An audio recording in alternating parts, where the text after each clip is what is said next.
zucchini back அருமையாக ready ஆயிடுச்சு பாருங்கள். இது 30 நிமிஷம் தான் எடுத்தது. ரொம்ப ஹெல்த்தியான ஒரு ரெசிபி. வணக்கம் and welcome to Santa's table. இன்றைக்கி நல்ல ஒரு ஹெல்த்தியான ரெசிபி நாங்கள் பார்க்க போகிறோம். பாருங்கள், இதில் வந்து zucchini எடுத்து வச்சுருக்கேன். 2 zucchini ஸ்லைஸ் பண்ணியிருக்கேன். இது வந்து டோஃபு, 300 கிராம் டோஃபு அப்படியே சதுரமாக வெட்டி வச்சுருக்கேன். இதில் வந்து கொஞ்சம் காலிஃப்ளவர், அப்புறம் வந்து ப்ரோக்கலி, 15 செரி டொமேட்டோஸ் எடுத்து நீளமாக வெட்டியிருக்கேன். பூண்டு நிறைய சாப் பண்ணி வச்சுருக்கேன். இது வந்து வெங்காயத்தாள், க்ரீன் அனியன்ஸ்ன்னு சொல்லுவோம், கேப்சிகம். இதுக்கு முக்கியமாக எங்களுக்கு தேவைப்படுற இன்னொரு பொருள் சீஸ். ஸோ சீஸ் வந்து நான் உபயோகப்படுத்தும் போது எவ்வளோ எடுக்கிறேன்றதை நான் உங்களுக்கு சொல்கிறேன். ஃப்ரை பேன் வந்து சூடாக்குங்க, ஸ்லோ ஃபயர்லேயே வைங்க. இதில் வந்து 2 டேபிள் ஸ்பூன் பட்டர்,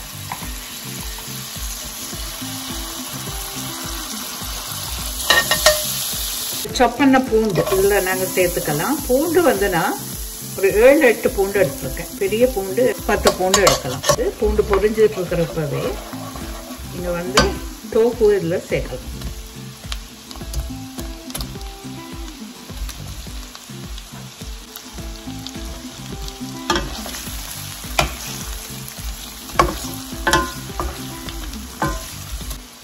டோஃபுக்கு கொஞ்சமாக உப்பு,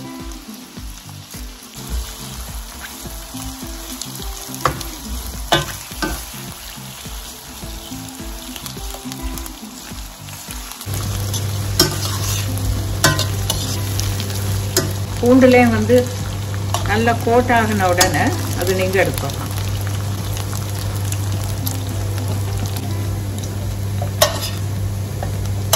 அடுத்து நீங்கள் இதில் சேர்க்குறது வந்து zucchini.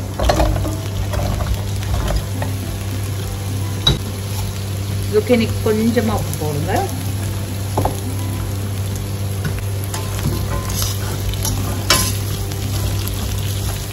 அடுப்பை கொஞ்சம் கூட்டலாம்.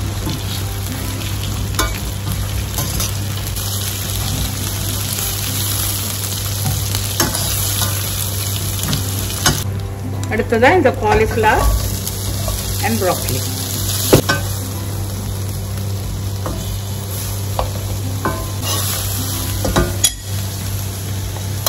அடுத்து இன்னும் கொஞ்சமாக பட்டர் சேருங்க.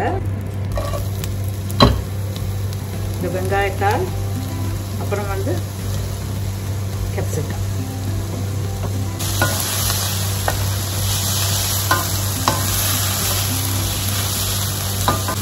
இது கொஞ்சமாக வதங்கின உடனே தக்காளியை சேருங்க.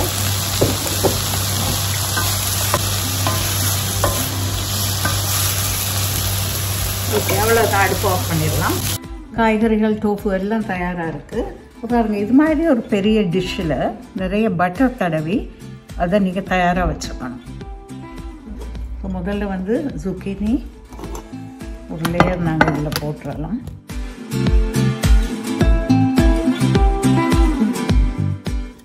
ஸோ இந்த பேக் வந்து நீங்கள் செய்து வச்சிங்கன்னா ஃப்ரிட்ஜில் உங்களுக்கு ஒரு 4-5 நாளைக்கு இது அப்படியே இருக்கும், நல்லா இருக்கும்.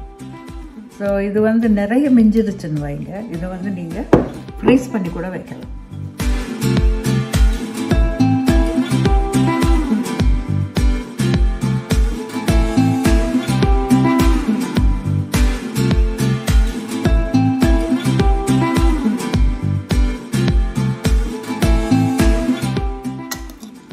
இன்னொரு லேயர் டோஃபு போடலாம் இதில்.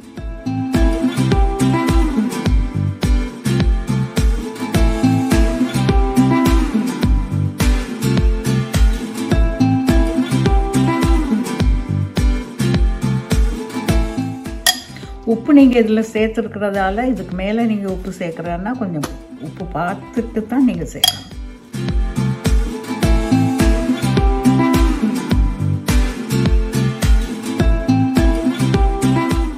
இதுக்கு மேலே பாருங்கள், கிரேட்டட் லெமன் கொஞ்சம் போட்டிங்கன்னா நல்ல வாசனையாக இருக்கும், நல்ல ஃப்ளேவரையும் கொடுக்கும். பெப்பர், உப்பு கொஞ்சமாக போடுங்க. இது வந்து கார்லிக் பட்டர். பாருங்கள், இப்படி இது கடைகளில் கிடைக்கும். அங்கங்கே கொஞ்சமாக எடுத்து வச்சிடலாம்.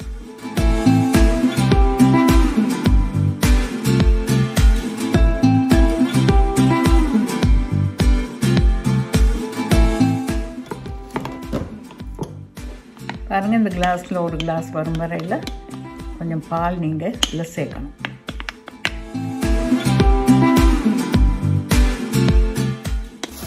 ஃப்ரெஷ் ஹர்ப்ஸ் இருந்தால் சேர்க்கலாம், ஃப்ரெஷ் பார்ஸ்லி இருந்தால் சேர்க்கலாம். அப்படி இல்லைன்னா ட்ரைட் பார்ஸ்லி சில சீசனில் வந்து கிடைக்காது எங்களுக்கு. ஸோ அதனால் இப்போ நான் உபயோகப்படுத்துகிற வந்து ட்ரைட் பார்ஸ்லி. இப்போ வந்து இந்த மிக்ஸ்சர் பாலும் இந்த மைதா மாவும் சேர்த்த மிக்ஸ்சரை வந்து இதில் நீங்கள் அப்படியே, அதுக்கு வந்து சீஸ் நிறைய பிடிக்காது, சிலருக்கு சீஸ் கொஞ்சம் தான் பிடிக்கும். ஸோ நான் ஓரளவு சீஸ் இதில் சேர்க்குறேன் பாருங்க. ஸோ இது வந்து நாங்கள் இப்போ ஓவனில் வச்சு பேக் பண்ண போகிறோம்.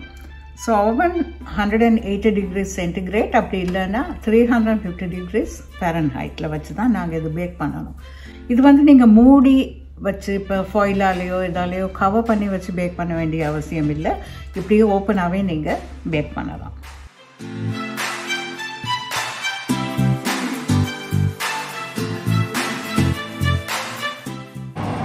ஸோ இது வந்து கிட்டத்தட்ட 30லேருந்து 40 நிமிஷம் நீங்கள் பேக் பண்ணணும். zucchini பேக் அருமையாக ரெடி ஆகிடுச்சு பாருங்கள். இது 30 நிமிஷம் தான் எடுத்தது இது பேக் ஆகுதுக்கு. எல்லோரும் இந்த ரெசிபியை ட்ரை பண்ணி பாருங்கள். ரொம்ப ஹெல்த்தியான ஒரு ரெசிபி. இது நிச்சயமாக அவங்க எல்லாருக்கும் பிடிக்கும். எப்படி இருந்ததுன்னு கமெண்ட் செக்ஷனில் சொல்லுங்கள். சாந்தாஸ் டேபிளை எல்லோரும் சப்ஸ்கிரைப் பண்ணுங்கள். மீண்டும் சந்திப்போம். மிக்க நன்றி. வணக்கம்.